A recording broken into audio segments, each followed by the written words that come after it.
Hey guys, I've had a lot of questions about my Kaniwaba Power Pedal Kit. And the main question is, geez, when you're riding off-road, how much of a pain in the neck is it to have those pedals on there?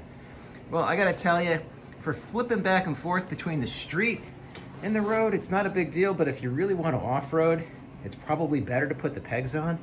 So today I'm gonna show you how easy it is to pop those off and put the foot pegs back on. Let's take a look. All right, so this is really pretty straightforward. First thing we gotta do is take off the nut that holds on the crank. Now you gotta remember, on this, the left side of the bike, from when you're sitting on it, this is a left-hand thread.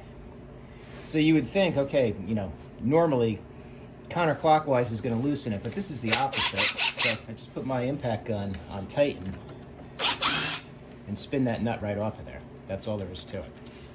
Then, you got to get the crank off. Now you can jiggle it back and forth a bit. Mine is kind of tight, but the better way to do it is use some kind of a puller.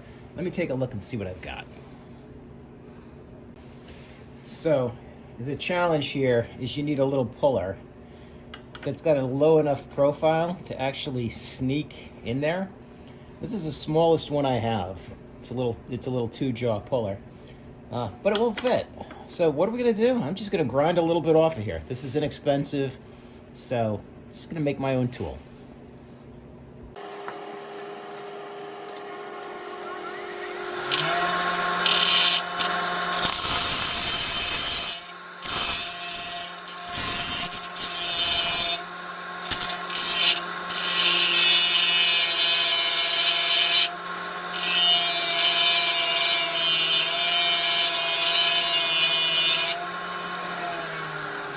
And so after a minute on the grinder, I now have an arm with a profile that'll fit. Now, does that fall into the category of, hey, here's how you take your pedals off in 5 minutes? Well, if you have this done ahead of time, yes, it does. And I'm guessing a lot of you guys watching this video are creative enough to go in and make your own tools.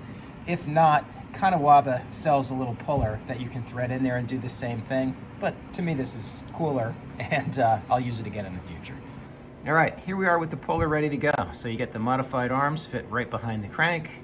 You could put the nut back on there and protect that, but I don't think this is gonna take a lot of force. And basically, I'm gonna hit this with my impact and pop it right off. So let me put the camera on the tripod, and we'll go ahead and do that. I think I am gonna put that nut on there. It's taking just a little bit more force than I expected it to.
And that, my friends, is all there is to that.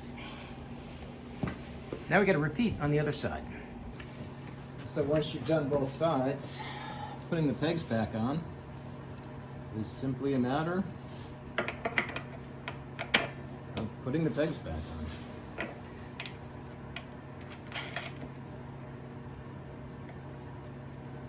Now in my case, I will probably be swapping these again at some point in the future when it warms up a little bit more.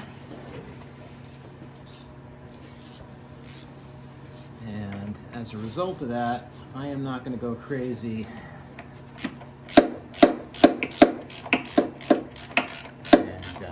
and Loctite these in. However, if I was gonna be riding off-road